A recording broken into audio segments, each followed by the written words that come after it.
Hello everyone, welcome to our sports news channel. Here you are always well informed. I ask you to please subscribe to the channel. Leave your like and thank you very much. Giannis Antetokounmpo took a deep breath and ran his hands through his hair before answering a question at his news conference Wednesday night following the Bucks' stunning 128-126 overtime loss to the Heat in Game 5 of their first-round playoff series.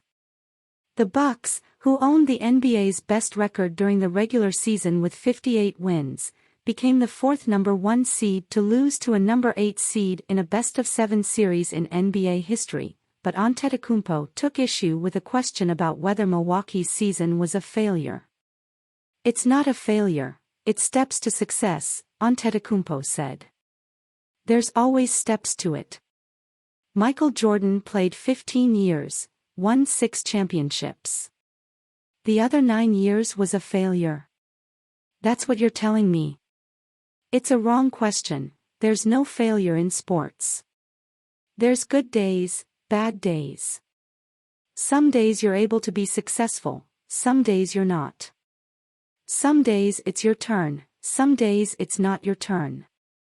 And that's what sports is about. You don't always win.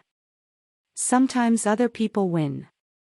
And this year somebody else is going to win, simple as that. The Bucks began the postseason as the betting favorites to win the NBA championship but fell to the Heat in perhaps one of the biggest upsets in playoff history.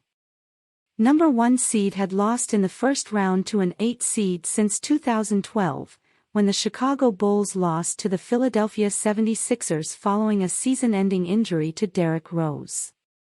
Milwaukee led by 16 points entering the fourth quarter in Game 5.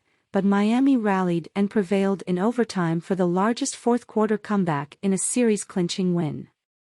The Bucks were just 5 for 25 on field goals in the fourth quarter and overtime and finished with more turnovers, 7, than made shots. Antetokounmpo shot 3 of 12 in the fourth and overtime, which included going 3 of 9 at the free throw line, for 9 points and 3 turnovers. Meanwhile, the Bucks had no answer for Heat star Jimmy Butler.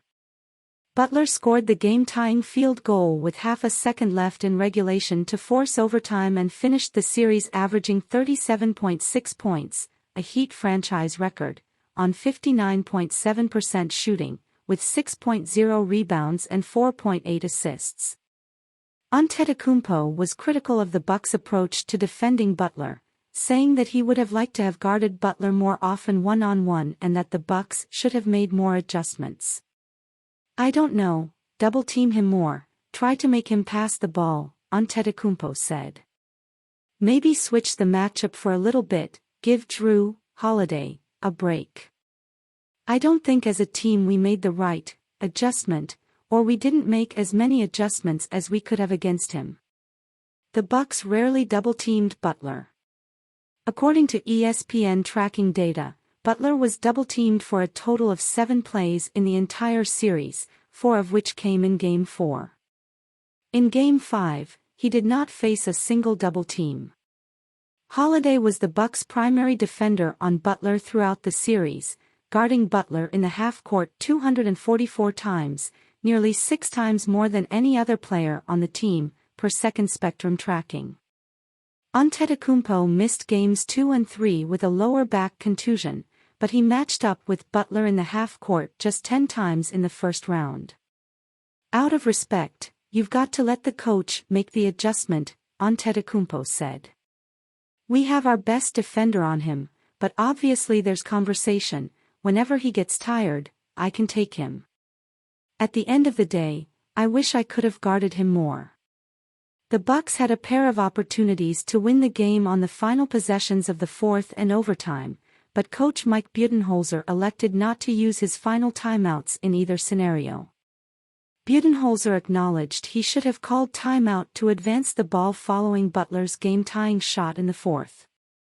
But he also did not call timeout before the final possession in overtime, allowing Antetokounmpo to push the pace after grabbing a defensive rebound with 5.1 seconds remaining. The Bucks never got a shot off on their final possession. That's how we always play, Budenholzer said after the game. It's been very good for us. And we weren't able to convert it tonight. The unexpected first-round exit begins what could be a monumental offseason in Milwaukee. Brook Lopez will become an unrestricted free agent this summer. Chris Middleton has a $40 million player option for the 2023-24 season. The roster around Antetokounmpo is filled with veterans, but the Bucks began the season as the oldest team in the NBA. And Antetokounmpo will become extension eligible in September before the start of next season.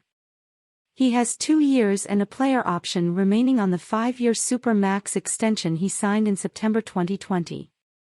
However, on Wednesday, the sting of another postseason disappointment was still fresh with Antetokounmpo. The Bucks entered the season with championship aspirations but are now forced to collect themselves. This has to be the worst postseason ever, Antetokounmpo said. We have a number in the locker room, and we were stuck on 15 wins to the NBA Finals, which is kind of hard to deal with. But at the end of the day, I feel like they were playing to beat us, and we were playing to win a championship.